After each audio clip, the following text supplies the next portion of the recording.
अस्सलाम वालेकुम। ENG 502 final term preparation. ये मेरे पास एक फ़ाइल है जिसमें सब्जेक्टिव पार्ट सॉल्व किया हुआ है और ये जो सब्जेक्टिव पार्ट है आपके लिए बहुत इंपॉर्टेंट है। इसमें से हाई चांसेस हैं कि आपका कोई ना कोई क्वेश्चन ज़रूर रिपीट होगा। हो सकता है एक से ज़्यादा रिपीट हो जाए।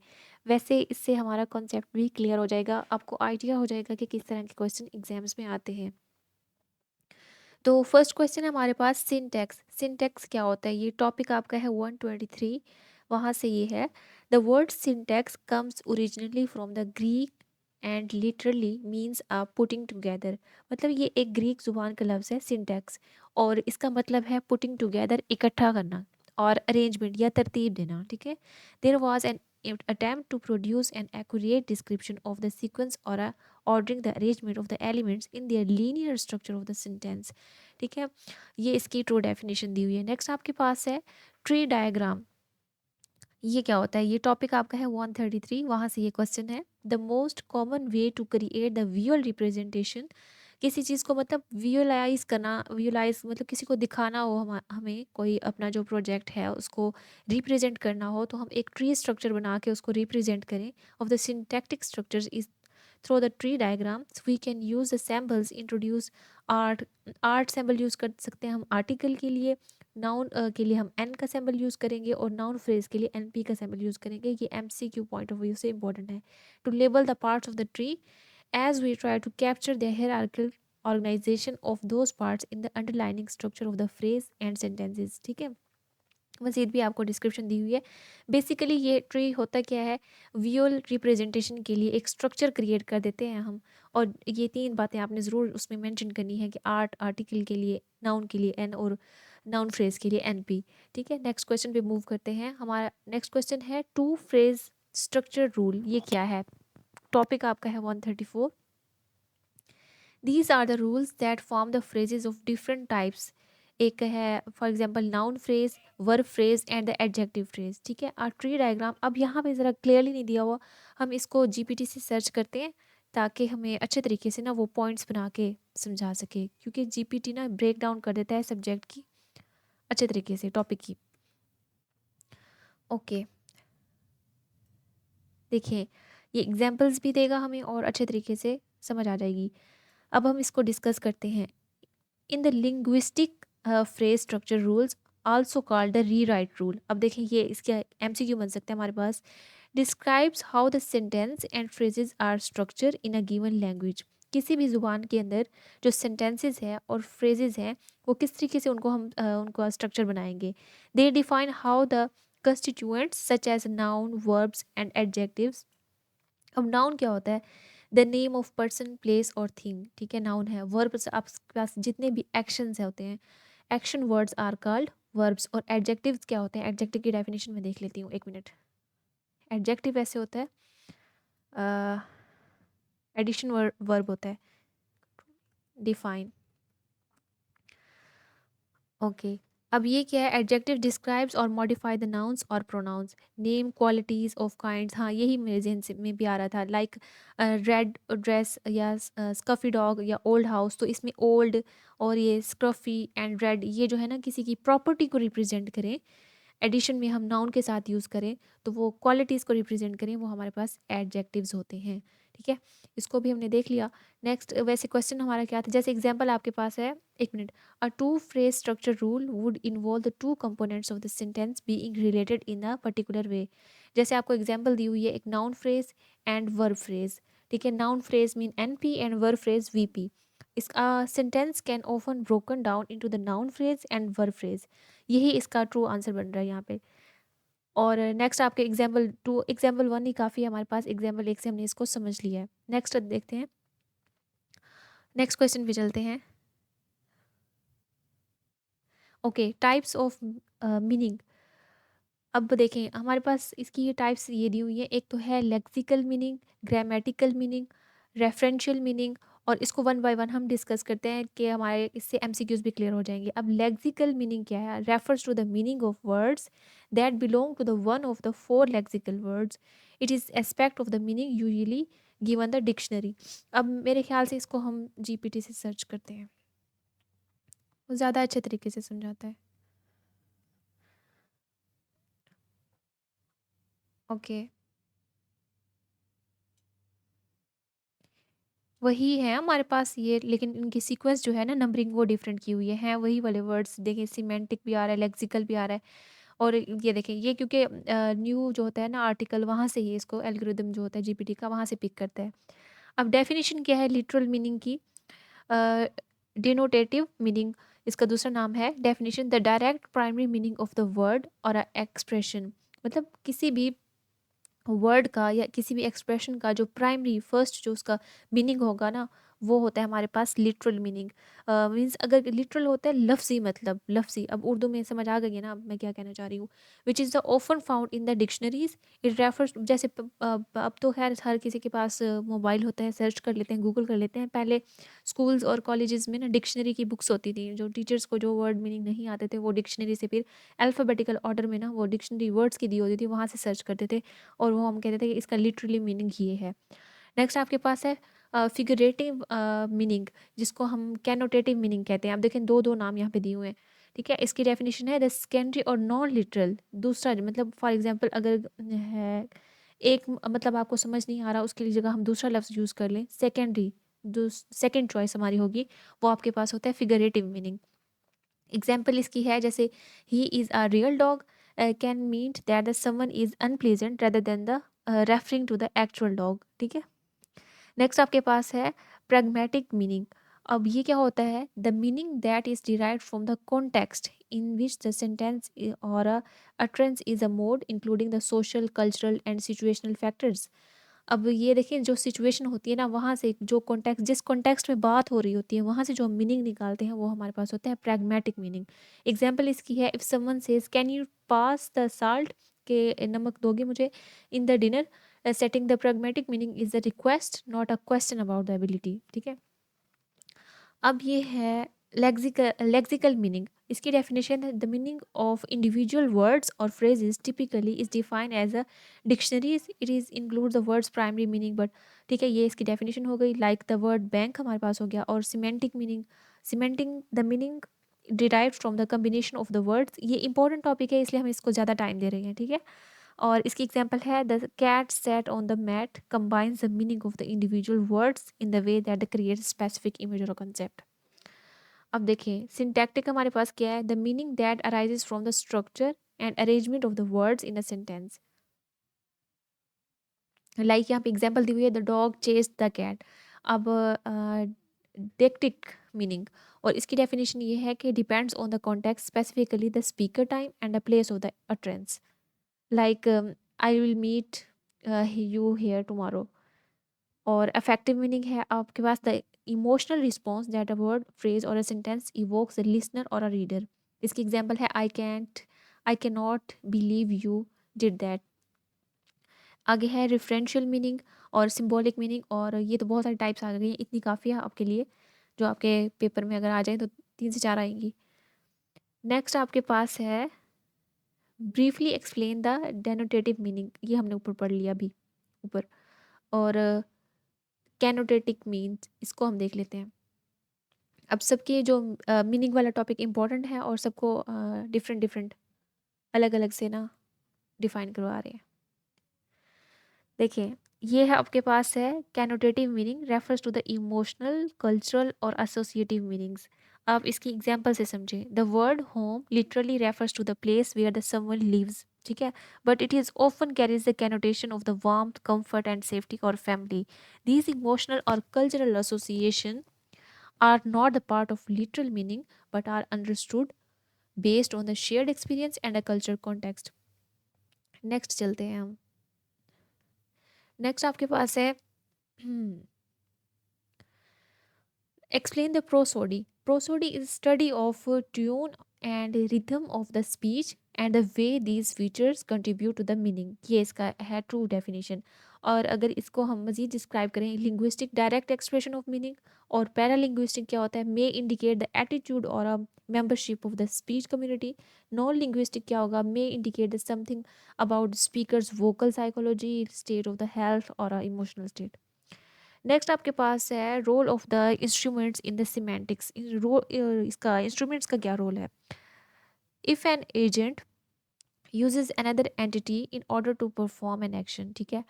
That other entity fills the role of the instrument. जो दूसरी एंटिटी होगी ना वो एज अ इंस्ट्रूमेंट यूज होगी यहाँ पे. लाइक एग्जांपल है, the boy cut the rope with the old razor, he drew the picture with the carry on. ये इसकी एग्जांपल है. In these example, with the old razor and with the carry on are the instrument with which the agent perform the action. कोई भी शख्स कोई action perform कर रहा है, जो टूल यूज कर रहा है वही उसके पास इंस्ट्रूमेंट है. नेक्स्ट आपके पास है difference between the harmony and polysemy. अच्छा, polysemy is a phenomena whereby the single word form the associated with the two or several related senses, face, foot, get, head and run. ठीक है, are the some examples of the polysemy. इतना काफ़ी है इसके लिए. आगे हम देखते हैं homonymy is characterized as a phenomena where a single word formed associated with the two or several unrelated meanings. For example, bank, mail, mole, soul. ये इसकी एग्जांपल्स हैं. मज़ीद आप यहाँ से इसका इस टेबल का स्क्रीनशॉट ले लें ताकि आपको अच्छे तरीके से समझ आ सके. नेक्स्ट क्वेश्चन है आपके पास, concept of the metonymy metonymy in your own words. अपने ही लफ्ज़ों में इसको एक्सप्लेन करना है, तो हम जीपीटी से कहते हैं कि वो हमें अच्छे तरीके से इसको बता दे. ये फाइल बहुत इंपॉर्टेंट होने वाली है आपके लिए. यहाँ से क्वेश्चन ज़रूर रिपीट होंगे, ये आ चुके हैं एग्जाम्स में. Is a figure of speech where the one word or a phrase is substituted for the another. Substitute कहते हैं किसी एक की जगह ले लेना, मतलब एक की जगह पे हम दूसरा कोई वर्ड यूज़ कर ले.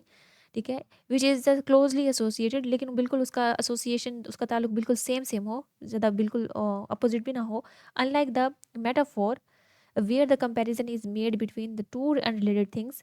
के जी, ये इसकी एग्जांपल हम देखते हैं. The White House issued a statement. Here the White House is use to refer to the president or a US government because the White House is building where the president works. ठीक है, next चलते हैं.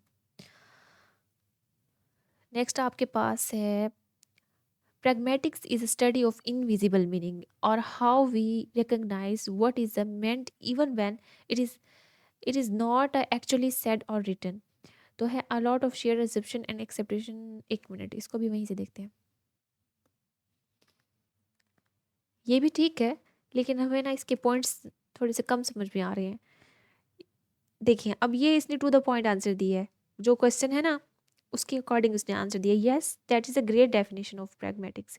Pragmatics is a branch of linguistics that focuses on the invisible meaning, which refers to the underlying or implied meaning of the communication, often the real-lying or a context, social conventions and shared knowledge. ठीक है, और here are the examples इसकी है, like implicature, डिक्सेस, speech acts हो गया, ये इसकी examples हैं.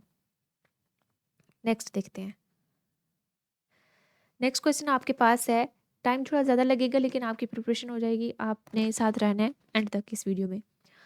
Idea of the physical context. ये फिजिकल कॉन्टेक्स्ट का क्या आइडिया है? There are some very common words. अब देखिए, ये बात जो है ना, मुझे लगता है इन्होंने ना टॉपिक से ना बस वो पूरा पैराग्राफ उठा लिया है. जिस तरीके से हमारा क्वेश्चन बना हुआ है ना, वैसे हमारे पास आंसर नहीं आ रहा है इस फाइल में, इसलिए हम खुद से इसके क्वेश्चंस के आंसर्स बना रहे हैं. ठीक है, मैं ऐसा नहीं कह रही कि ये गलत है, ये भी ठीक है, लेकिन हम पहले इन्होंने बहुत सारी तफसील ली हुई है, फिर जाके उसका आंसर दे रहे हैं. अब ये देखें, physical context refers to the actual environment.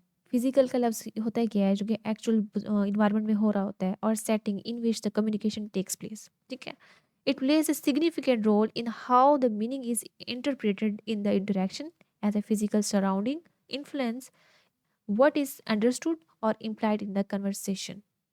इसकी एग्जाम्पल देखते हैं. If the two people are talking in library, दो लोग बात कर रहे हैं लाइब्रेरी में, the context might suggest the quiet more respectful tone of the conversation. मतलब अब ये जो इन्वायरमेंट होता है वहाँ पे लाइब्रेरी का, कि आराम से बात करनी होती है, वहाँ पे ऊंचा नहीं बोलने देते थे ना. कॉलेजेस में जब हम पढ़ते थे लाइब्रेरी में, टीचर्स में डांटते थे कि आप ऊंची आवाज़ में बात ना करें. एक इन्वायरमेंट जब सब खामोश बैठे होते हैं, तो हम कैसे लाउडली स्पीक कर सकते हैं? तो इन्वायरमेंट को देख के हम भी थोड़ा सा अगर अपने फ्रेंड से बात करते हैं तो बिल्कुल क्या कहते हैं, बिल्कुल आराम से बात करते हैं. ठीक है, तो ये इन्वायरमेंट से रिलेटेड है, फिजिकल कॉन्टेक्स्ट, ये इसको रेफर करे. नेक्स्ट है explain the social culture context. Social colours तो आपने सुना ही होगा, सोशल कल्चर। ओके जी। अच्छा, refers to the social and culture. पहले तो इसमें दो जो लफ्ज़ इस्तेमाल हुए हैं ना, एक सोशल और कल्चर, ये इन दोनों से इसका रिलेशन है। That influence how the language is used and understood in the communication. This context involves the shared values, norms, beliefs, practices and the social structures that shape the meaning and the interpretation of the message in the given society.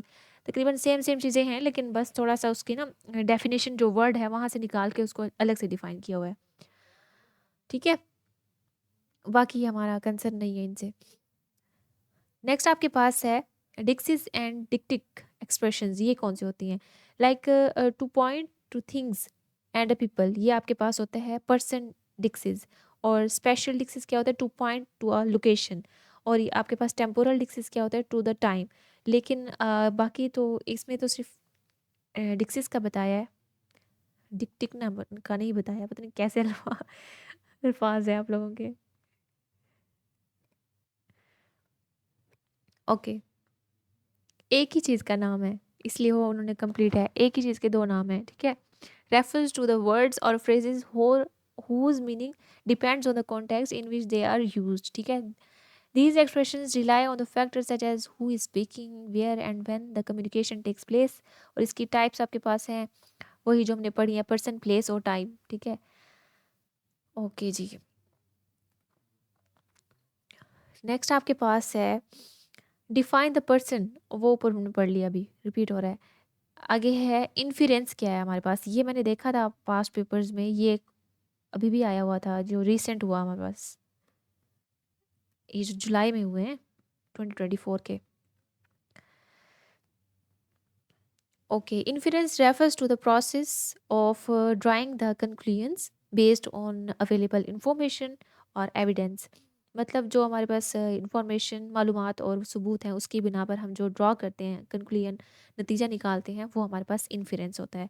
लफ्ज़ी मतलब इसका यही हुआ। अब इसकी types कौन सी होती हैं ये अगर पूछ लें आपसे, तो लॉजिकल इन्फ्लुएंस होती है, प्रैग्मेटिक इन्फ्लुएंस होती है, और आपके पास परसुपोजिशन होती है, और कन्वर्सेशनल इम्प्लीकेटर बैकग्राउंड नॉलेज।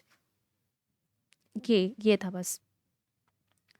नेक्स्ट हम देखते हैं direct speech act. A direct relationship between the structure and the communicative function of the utterance is called the direct speech, ठीक है। मतलब कि we do not know something, we ask someone to provide the information, can you ride a bicycle। ये इसकी examples हैं। बेहतर होगा कि आप डिफाइन के साथ एग्जांपल भी मेंशन करें वहाँ पे। आगे है note on the discourse analysis. अब डिस्कोर्स क्या है? लैंग्वेज बियॉन्ड द सेंटेंस, ठीक है, बियॉन्ड द सेंटेंस। अब डिस्कोर्स एनालाइज क्या है? The study of language in the text and conversation. ये आपके पास है discourse analysis. It can be considered in terms of the way language is used and even how the pauses are used.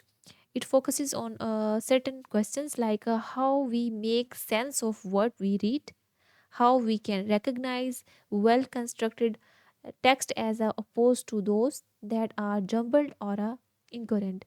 तो ये इसकी examples थी। कहाँ गई फाइल? ओके, नेक्स्ट आपके पास है origin of the discourse of analysis in your own words. ये आपके पास एक हिस्ट्री दी हुई है, इसको अपने अपने अल्फाज में लिखना है, ठीक है। हम ना इसे जीपीटी से कहते हैं कि हमें शॉर्ट में ये बता दे, इजी वर्ड्स में। Tell me short and in easy words, इसको इंस्ट्रक्शन देना, फिर वो बिल्कुल वही उन्हीं अल्फाज में हमें एक्सप्लेन करता है। जब मैं वो क्या होता है, जीडीपी बनाती हूँ ना, तो फिर इसे कहती हूँ कि ह्यूमनाइज वर्डिंग में मुझे आंसर करो, ताकि टीचर्स को पता ना चले कि एआई से है। वैसे पता तो चल ही जाता होगा। Discourse analysis DA originated as a field of study in 1960 and 1917 में 70 में, ठीक है। Emerging from the need to the understand the language used beyond individual words and sentences. It focuses on the, अब इजी वर्डिंग है तो आपको समझ आ रही होगी। It focuses on the how the language is use in the communication, looking at larger structures like conversation and written text, speeches वगैरह, ठीक है। The idea came from the observation that meaning in the language is often shaped by the context, social interactions and cultural norms. इतना काफ़ी है ना आप लोगों के लिए। बस इसकी हिस्ट्री आप याद कर लें थोड़ी सी कि कैसे कैसे हुआ था। नेक्स्ट आपके पास है प्रिंसिपल्स ऑफ द CDA। इसके प्रिंसिपल है social and political issues are constructed and reflected discourse, ideologies are constructed and reflected in the use of discourse or discourse, power relations and performed through the discourse, and here discourse both reflects the reproduce the social relations. Okay, next आपके पास है note on the coherence। coherence क्या होता है? coherence is a key concept, everything fitting together। coherence का वैसे होता है कि मजबूती को कहते हैं, कि किसी चीज़ को इकट्ठा करना, जोड़ना, टाई कर देना उसको, ये आपके पास coherence होती है। it is beyond the text that is exist in the people, not in the words or structures। it's the people who make the sense of the word they read and hear। ठीक है, like इसके in the conversational interaction a great deal of the word means is not actually present in that in what is said, like her that's telephone, I am the bath। ये इस तरह से है। Next आपके पास है discourse typology. Typology क्या होती है? स्टडी ऑफ टाइपोग्राफी, ये इसी को कहते हैं typology. Language teaching divides discourse into the two major categories. एक तो है स्पोकन, रिटन। टू कैटेगरीज बताया, यहाँ पे तो बहुत सारी कैटेगरीज दी हुई हैं, इसको हम वहाँ से देखते हैं।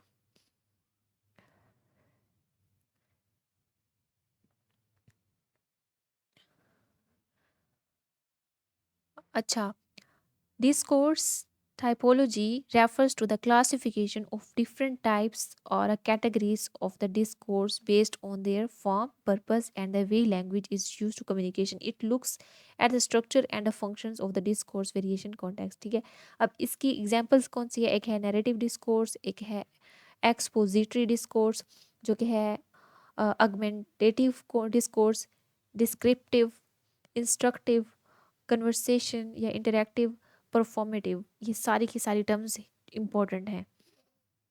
नेक्स्ट चलते हैं। जब आप लेक्चर्स लेंगे या फिर आप पहले ले चुके हैं या हैंडआउट्स को रीड करेंगे, तब इन टॉपिक पे ज़्यादा आपने ध्यान से करना है। Discourse as a dialogue. ठीक है, अब इसको देखते हैं ये क्या है। यहाँ पे तो पूरा का पूरा टॉपिक उठा के रख दिया है आंसर्स में। Okay, discourse as a dialogue refers to the communication between the two or more participants where the language is used to exchange the information, ideas and responses in the mutual interactive process। मतलब दोनों एक जो parties हैं, मतलब दोनों लोग हैं, group of people है, वो आपस में कम्युनिकेट कर रहे हैं, म्यूचुअल होता है दोनों की तरफ से। Unlike the monologue, where the one speaker controls the conversation, dialogue involves the turn, the talking, negotiation and a co-construction meaning। देखो मोनोलॉग होता है कि बंदा, जैसे मैं आपको एग्जांपल दूँ सिंपल सी, कि एक पॉलिटिशियन है, वो हम आवाम से ना अपनी कौम से खिताब कर रहा है, वो होगा एक बंदा है, सारी कन्वर्सेशन कर रहा है।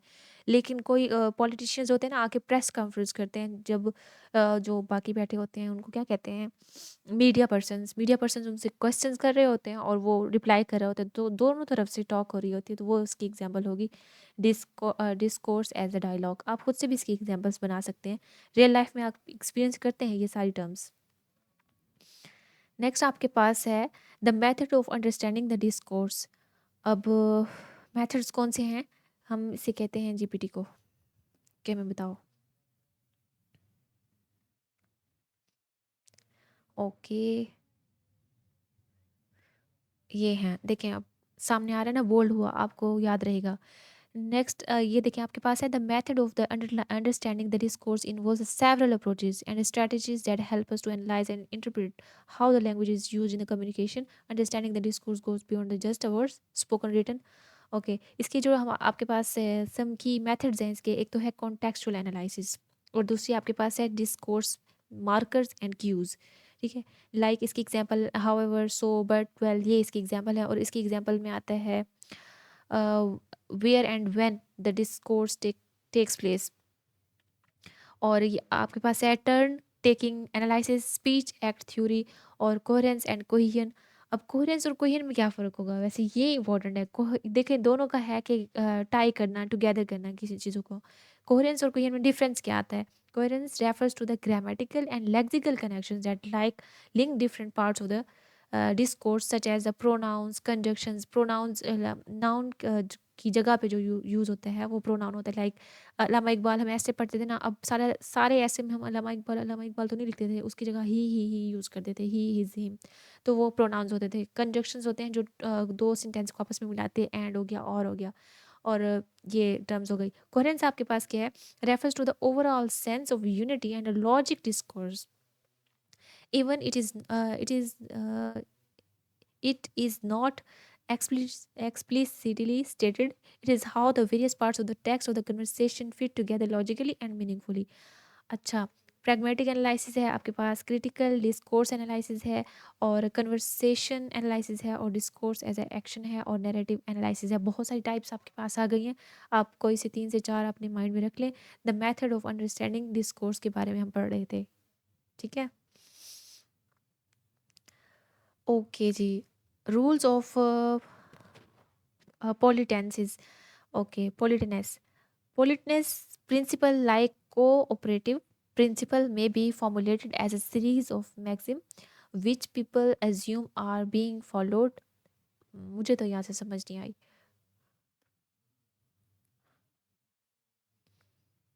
ओके, हंसना नहीं है मुझ पे क्योंकि मैं प्रोफेशनल टीचर नहीं हूँ ना, आपकी तरह स्टूडेंट हूँ।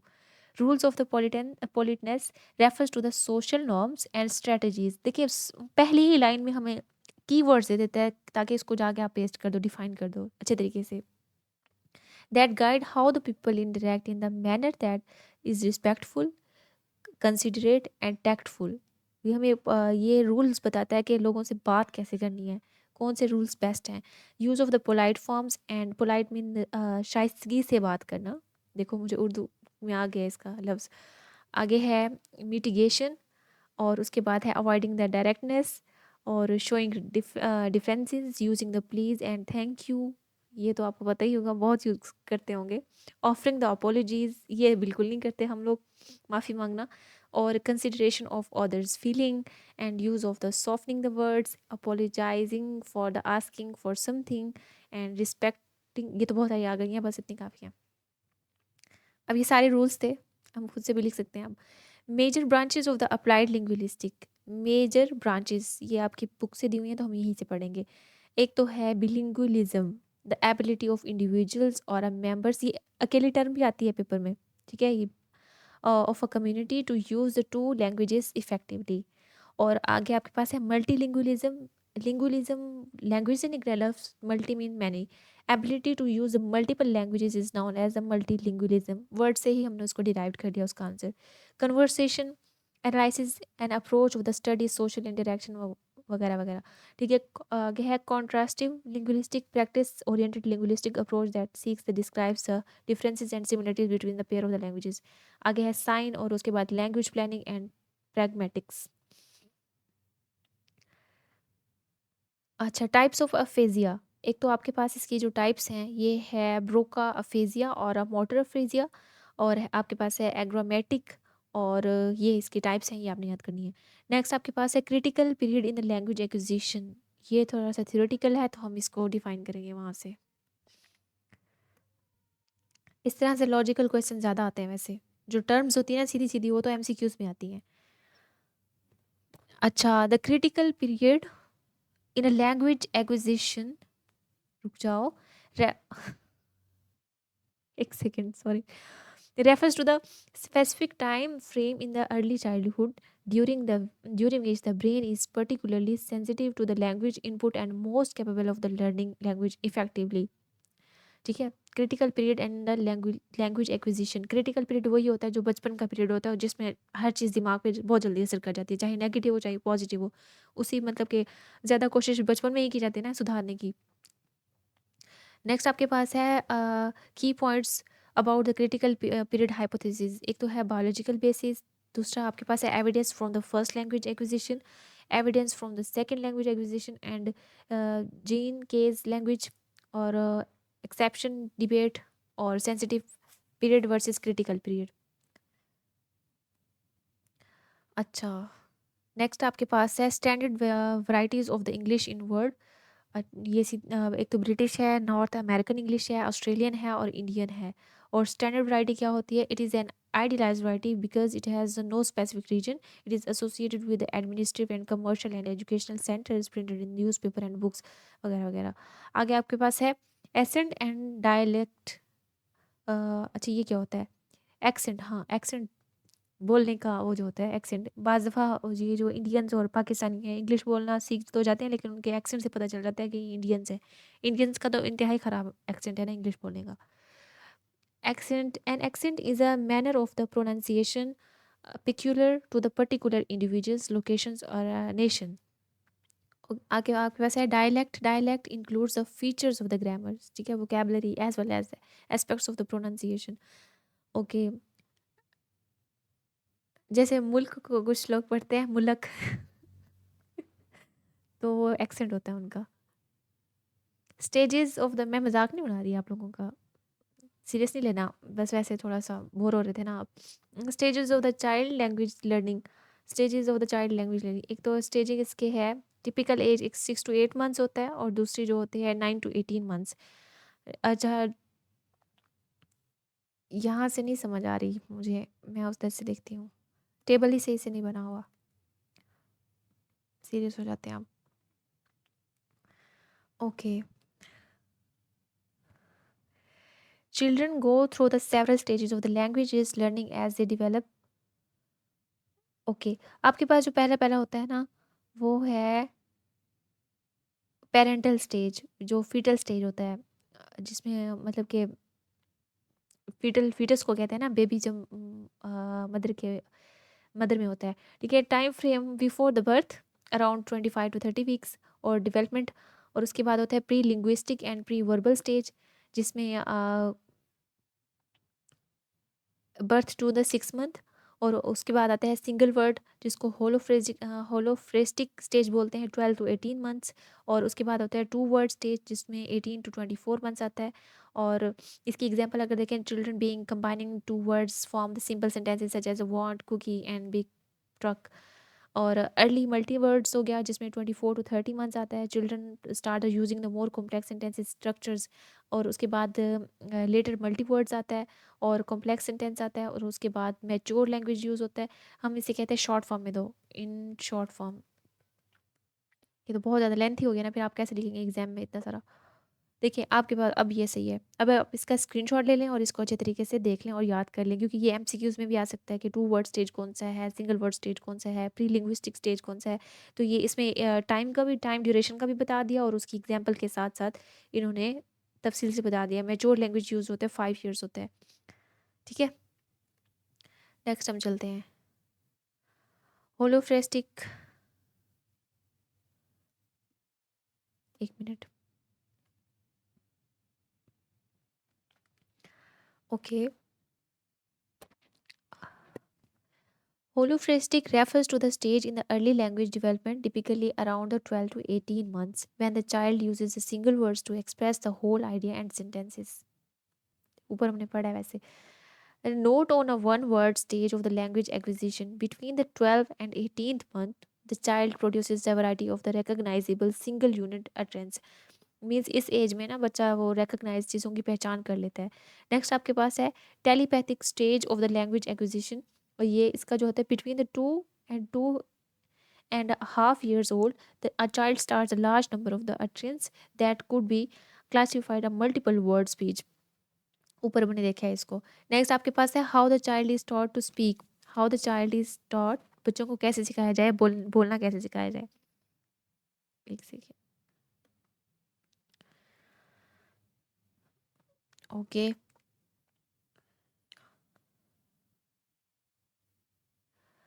देखिए आपके पास है वो इन्होंने पॉइंट्स बना के बताया। मैं एक तो लिसनिंग एंड इमिटेशन, बच्चे सुनते हैं ना वहाँ से सीखते हैं, वहाँ जब सुनते हैं ना फिर वही अल्फाज बोलते हैं। एक तो है इंटरेक्शन एंड कम्युनिकेशन, उनसे इंटरेक्ट किया जाए, उनके साथ ज़्यादा से ज़्यादा उनके साथ बात की जाए, उनके साथ टाइम स्पेंड किया जाए। Reinforcement, positive reinforcement and correction हो, उनकी बार बार करेक्शन करवाई जाए। और एक्सपोजर टू द लैंग्वेज, उनको मतलब कि अगर जो लैंग्वेज आपने सिखानी है, अगर हम पंजाबी हैं या सराइकी हैं या कोई हमारी जो भी लैंग्वेज है, अगर उन्हें उर्दू सिखानी है तो हमें घर में उर्दू बोलनी पड़ेगी, ठीक है। कॉग्निटिव डेवलपमेंट, और उसके बाद ट्रायल एंड एरर होता है कि बार बार कोशिश करता है बच्चा और फिर मिस्टेक से ही सीखता है। क्रिटिकल पीरियड और उसके बाद है माइलस्टोन। ये आपका सारा हो गया क्वेश्चन अच्छे तरीके से। नेक्स्ट आपके पास है over extension in semantics with one example. ये आपको एग्जाम्पल दी हुई है। One child first use the bow wow to refer to the dog and then to the fur piece with the glass eyes or a set of the cufflinks and even the bath thermometer. The word bow and wow seem to have the meaning like a object with the shiny bits. तो ये इसकी example है। और next देखिए, ये इसकी define थी और ये एग्जाम्पल है। और which factor gets affected because of the language barriers. तो कौन से फैक्टर जो होते हैं अफेक्ट करते हैं। एक मिनट, बाकी कितने रह गए हैं क्वेश्चंस। एक मिनट, इसको सर्च कर लेते हैं। टाइम थोड़ा ज़्यादा लग गया है लेकिन आपकी प्रिपरेशन हो गई होगी। यहाँ से क्वेश्चन आपके आ जाते हैं तो बस फिर आपने मुझे दुआओं में याद रखना है। ओके, एक तो है कम्युनिकेशन, एक है सोशल इंटीग्रेशन, और थर्ड पे आपके पास है एजुकेशन एंड लर्निंग। कुछ ज़्यादा ये दे रहा है सोल्यूशन हमें। Workplace productivity, health care, culture understanding, access to services, mental health हो गया, और पॉलिटिकल एंड लीगल पार्टिसिपेशन। अगर आप ये सिर्फ पॉइंट्स भी लिख लेते हैं ना, आपके मार्क्स आ जाएंगे और इसको अपने अल्फाज में एक्सप्लेन कर सकते हैं। बहुत ईजी हैं पॉइंट्स। नेक्स्ट आपके पास है वेव मॉडल। वेव मॉडल क्या होता है। During the 20th century the wave model had a little acceptance and a model for the language change overall. It has recently gained more popularity among the historical linguistics due to the shortcoming of the tree model. The wave model was originally presented by the Johans, और ये scientist का name लिखा हुआ है या writer का name लिखा हुआ है। इन दिस डायग्राम, डायग्राम तो दी नहीं हुई। ये मैंने कहा है ना कि आपको टॉपिक जहाँ से आपने लिया है वो टॉपिक आपको 244 वहाँ से कॉपी करके यहाँ पे पेस्ट कर दिया है। नेक्स्ट आपके पास है मॉर्फोलॉजी प्रोसेसिंग। ये क्वेश्चंस अब आप देख लें क्योंकि वीडियो की लेंथ बहुत ज़्यादा हो गई है। आप स्क्रीनशॉट ले लें, क्वेश्चंस ज़्यादा अच्छे तरीके से देखें, फिर इसको अपने उधर जीपीटी से या जेमिनाई से या जो भी आप एआई सोर्स यूज़ कर रहे हैं वहाँ से आप इसका सोल्यूशन निकालें या अपने हैंड आउट से। ठीक है, ये क्वेश्चन जो शॉर्ट टर्म वाले ना, like source material of the dictionaries to basic methods by the language में इंक्रीजेज द वोकैबुलरी, ये इस तरह के क्वेश्चन वैसे ये सारे इंपॉर्टेंट है, ये आ चुके हैं आपके पेपर में। ठीक है, ओके जी, best of luck for exams, और अपना फीडबैक देना मत भूलना ताकि आने वाले बाकी स्टूडेंट्स को पता चल सके कि कितना इंपॉर्टेंट ये वीडियो है। जब आपके पेपर में ये क्वेश्चंस रिपीट हों तो मुझे आगे ज़रूर बताइएगा। ठीक है।